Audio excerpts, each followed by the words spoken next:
Kalian pernah ketemu dengan gadis yang sangat munafik gak?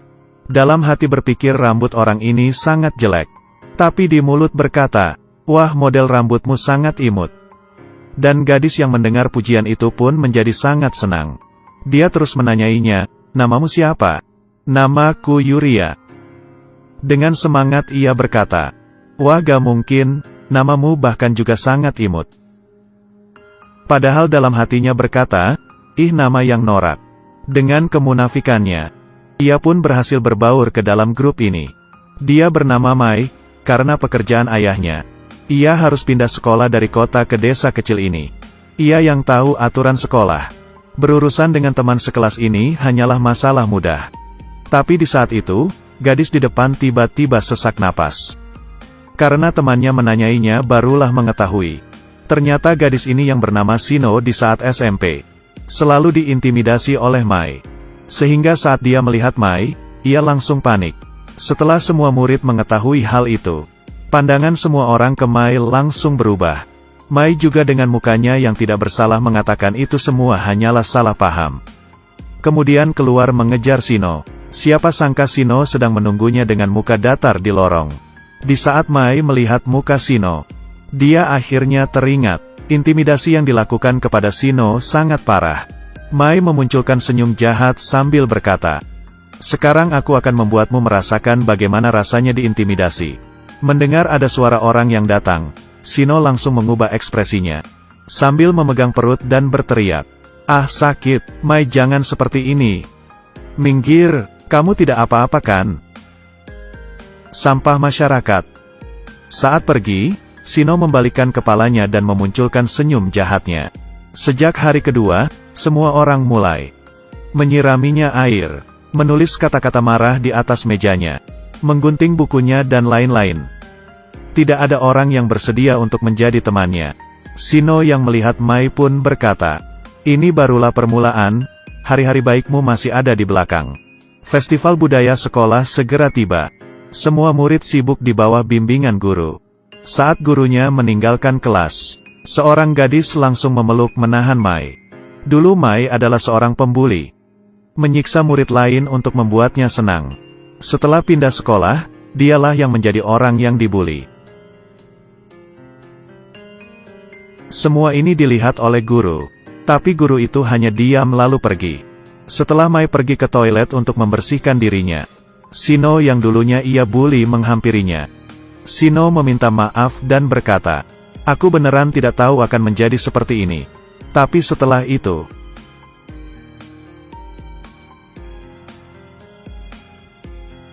Shino langsung berubah menjadi senang dan berkata ini barulah permulaan. Kalau tidak kamu tidak usah sekolah lagi, atau bunuh diri saja. Sekarang aku sudah jauh lebih baik darimu. Hari festival budaya akhirnya tiba. Setelah mengalami hal-hal tersebut, Mai meninggalkan kelas dan sembunyi di dalam gudang. Tapi tidak lama kemudian ia ditemukan. Para murid ingin menguncinya di dalam gudang. Lalu menggunakan pel mengaitkannya ke gagang pintu, kemudian pergi. Beberapa saat kemudian, Mai mulai panik dan ia tidak kuat lagi. Ia menggunakan sekuat tenaganya untuk menggedor pintu. Ia mengira di luar tidak ada orang yang mendengarnya. Siapa sangka, di luar berdiri seorang guru. Setelah melihat itu ia pun pergi. Setelah acara selesai, beberapa murid kembali ke gudang dan membukakan pintu. Mai langsung buru-buru berlari keluar, tapi ia didorong terjatuh.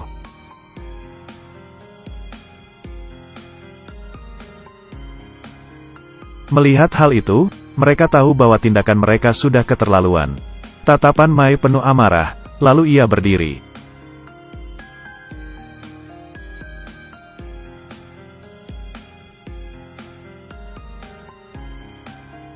Setelah kejadian itu, Mai tidak datang ke sekolah dalam waktu yang lama. Hingga suatu hari, dia akhirnya kepikiran untuk balas dendam. Hari ini dia mengecat warna rambutnya. Dengan agresif tiba di sekolah. Yuria yang merasa dirinya sudah agak keterlaluan ingin minta maaf. Tapi belum juga berkata selesai sudah diberhentikan oleh Mai. Hei kamu. Aku sudah sangat lama ingin berkata kepadamu. Model rambutmu itu sangat jelek. Yuria pun sangat marah. Marah hingga tidak bisa berkata-kata. Saat itu Mai memerhatikan semua grup kecil di dalam kelas.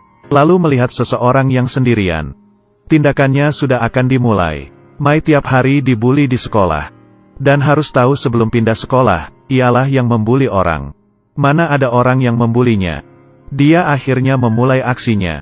Pertama ia sengaja mendekati seseorang. Yang semua orang tidak bersamanya, dan menjadi temannya.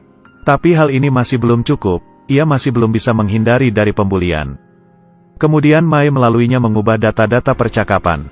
Dan gadis yang tidak bersama dengan Yuria. Melihat percakapan itu menjadi sangat marah. Lalu ia menyebarkan percakapan itu ke grup kelas. Keesokannya, semua pandangan kepada Yuria berubah. Ini barulah permulaan, ia kemudian sengaja mendekati seorang pria.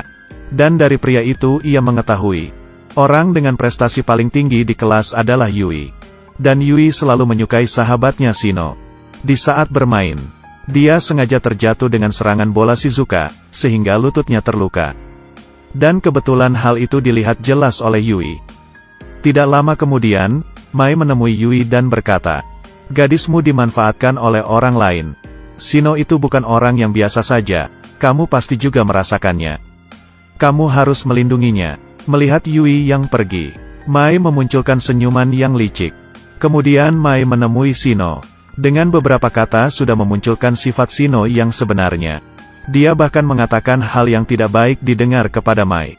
Tapi dia tidak tahu, semua ini diam-diam direkam oleh Mai. Setelah pulang ke rumah, ia memotong bagian videonya. Keesokannya di sekolah semua orang, termasuk guru, menerima video ini. Setelah semua orang melihatnya, semua orang melihat Shino dengan tatapan aneh. Yuria membawa HP-nya dan menanyainya ke Mai.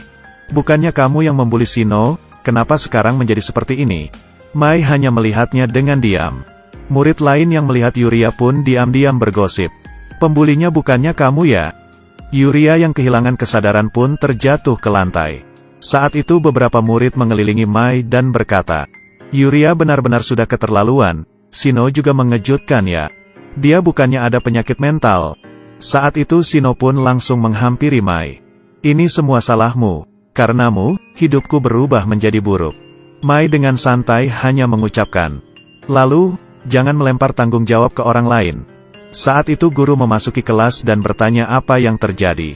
Mai yang penuh emosi menendang meja lalu maju ke depan berkata, di kelas ini ada orang yang dibuli, dan yang membuli itu siapa? Yang benar-benar bersalah itu siapa?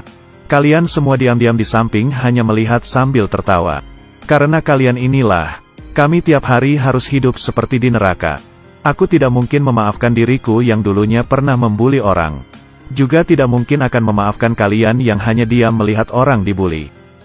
Jadi kalian semua pergi mati saja. Semua orang yang mendengar ini tidak bisa apa-apa. Lalu satu persatu terjatuh ke lantai.